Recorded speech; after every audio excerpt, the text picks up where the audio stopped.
এখন দোকান থেকে একটু বেরোবো হচ্ছে এই যে R15V3, যেটা ইন্ডিয়ান বাইক, যেটাকে আমরা ইন্দো বাইকের মড দিছি। এইটার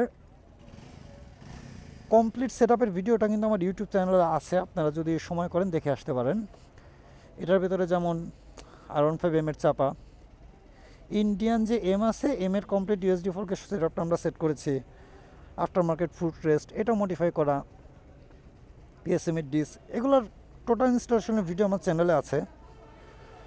এখন সমস্যা হচ্ছে আমরা এখনকার সময়ে ফেসবুকে যদি ঢুকি, খুব মডিফিকেশন নিয়ে খুব কথা হচ্ছে, বিগ বোর হ্যান ত্যান। এগুলো অ্যাকচুয়ালি কি হেডলাইটের সুইচ,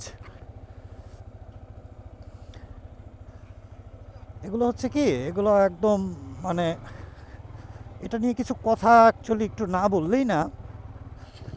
এই বাইকটা যেমন complete stock, BS4 bike complete stock, but তারপরে ব্যাপারটা হচ্ছে এই বাইকটা স্টক হলেও এই বাইকটার মধ্যে কিছু মডিফিকেশন আমরা করেছি। মডিফিকেশনটা এমনভাবে করা যে এটা বাইকের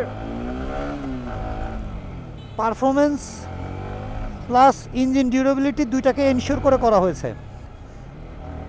আপনি ব্যাপারটা হচ্ছে কি যে একটা বাইক স্টকের মধ্যে যদি 100% পোটেনশিয়ালে পুশ করে তখন কিন্তু সেটাই কিন্তু বেস্ট।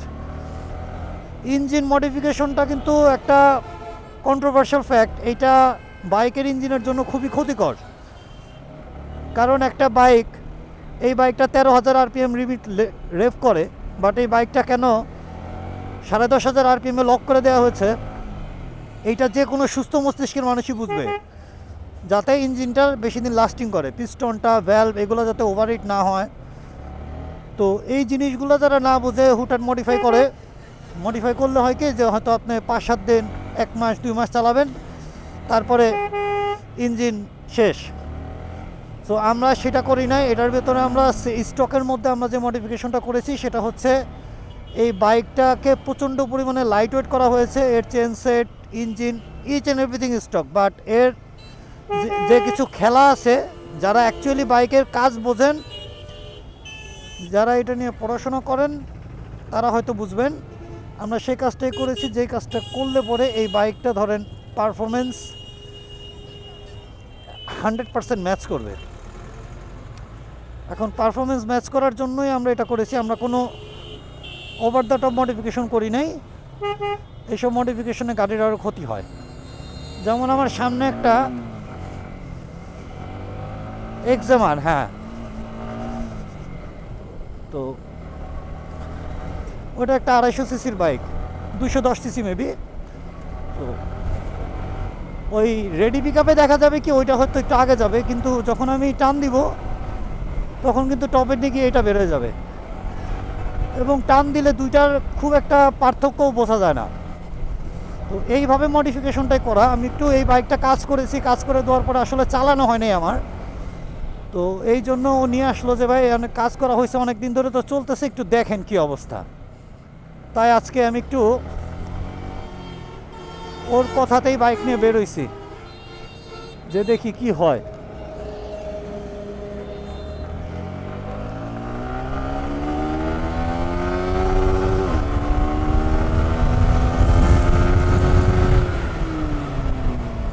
খুবই ফাস্ট স্পিড ওঠে।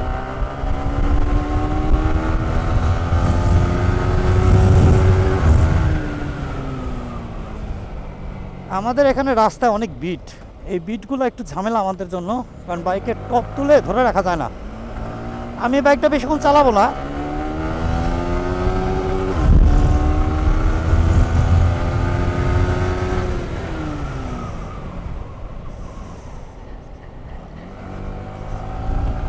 না বাইকের পারফরমেন্স ঠিক আছে।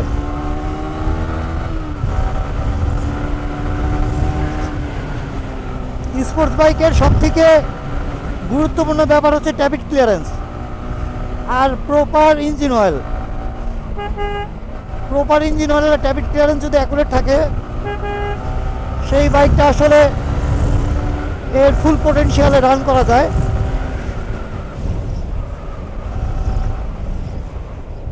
এমনি ঠিক আছে বাইকটা। আমি যেটা ভাবছিলাম যে হ্যাঁ সার্ভিস করেছি হয়তো 3-4 হাজার কিলো চলে গেছে, অনেক বড় লেভেলেরই একটা মডিফিকেশন করা হয়েছে, এত কিছুর পরে ও একটু হেজিটেশনে ছিল যে ভাই বাইকটা যদি কিছু হয়েছে কিনা একটু চেক দিয়ে আসেন। ও তো আর এত কিছু বোঝে না, ও তো চালায়। দ্যাটস ওয়াই আমি একটু নিয়ে বেরোইলাম।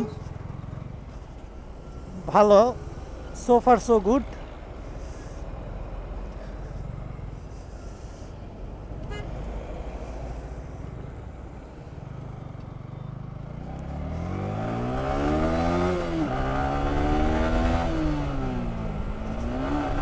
BS4 is best.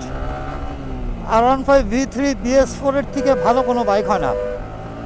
BS4 R Indo দুইটাই সেম ক্যাটাগরির ইঞ্জিন। BS6 গাড়ি তো কাজ করি আমরা বাইকে ঠিক আছে, বাট BS4 গাড়ি আমার একদম পছন্দ না। BS6 গাড়ি সরি, একদমই পছন্দ না।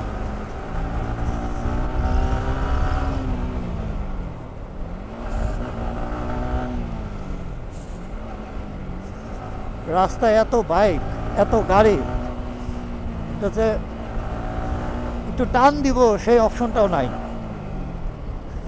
আর ইউএসডি ফর্কের ব্যাপার হচ্ছে, ইউএসডি ফর্ক জিনিসটা বাইকের স্টেবিলিটিটা অনেক বাড়ায়। আপনি যখন একটা হাই স্পিড কর্নারিং নেবেন তখন আপনি বুঝতে পারবেন যে ইউএসডি ফর্ক আর টেলিস্কোপিক সাসপেনশনের পার্থক্যটা কী। টেলিস্কোপিক সাসপেনশন কাবাকাবি করে, ইউএসডি ফর্ক কিন্তু কাবাকাবি করবে না, একদম রক স্টেডি থাকে। যদিও ভাঙাচোরা রাস্তার জন্য এটা খুব একটা আইডিয়াল না, বাট যখন আপনি পিচ ঢালা রাস্তায় বাইক চালাবেন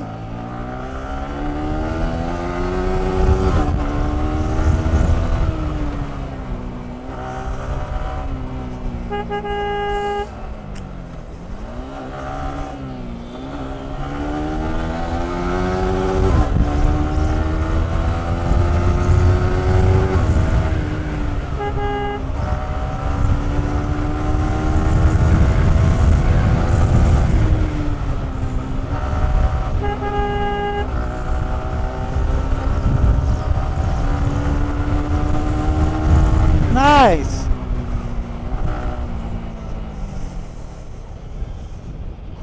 খুবই লাইট ওয়েট। একটা স্পোর্টস বাইক যদি আপনার পিক আপ দিয়ে লাইট ওয়েট ফিল না হয় তাহলে সেই বাইক চালানোর কোনো অর্থ হয় না। এক্সট্রিমলি লাইট ওয়েট, এটাই হচ্ছে ধরেন আমাদের গোল ছিল যে বাইকটা আমরা কাজ করব, স্টক থাকবে। ইনিশিয়ালি যে কোনো একটা V3-র সাথে রেডি, মানে স্টক যে কোনো বাইকের সাথে টান দিবেন, এটা আগে যাবে। এবং ইঞ্জিন নিয়ে কোনো টেনশন করতে হবে না যে হ্যাঁ আমি জোরে টান দিব ইঞ্জিন সিজ করবে বা ভ্যালভ সিজ করবে, এরকম কোনো অপশন নাই। গাড়ি একদম রিলায়েবলি চলবে। তো ঠিক আছে, এই ভিডিওটা অ্যাকচুয়ালি একটু চালাইলাম বাইকটা, কাজ করার পরে আসলে ওইভাবে আমার চালানোর সময় হয় নাই, একটু চালায় দেখলাম। আর এইটার যে ভিডিওটা আছে কমপ্লিট ইনস্টলেশনের ভিডিওটা, তো যদি হয় আমি লিঙ্কে এদিকে বা এদিকে দিয়ে দিব না, আর যদি না হয় আপনারা আমার চ্যানেলে ঢুকলেই দেখতে পারবেন, ভিডিওটা আছে, দেখলে বুঝতে পারবেন কতখানি যত্ন নিয়ে কাজটা করা হয়েছিল। এবং আমি যে কষ্ট করে কাজটা করেছি সেটার ও যথেষ্ট পরিমাণে গাড়ি মেনটেন করে রাখে, সো ধরেন কষ্টটা সার্থক। তো শপে এবার চলে আসছি।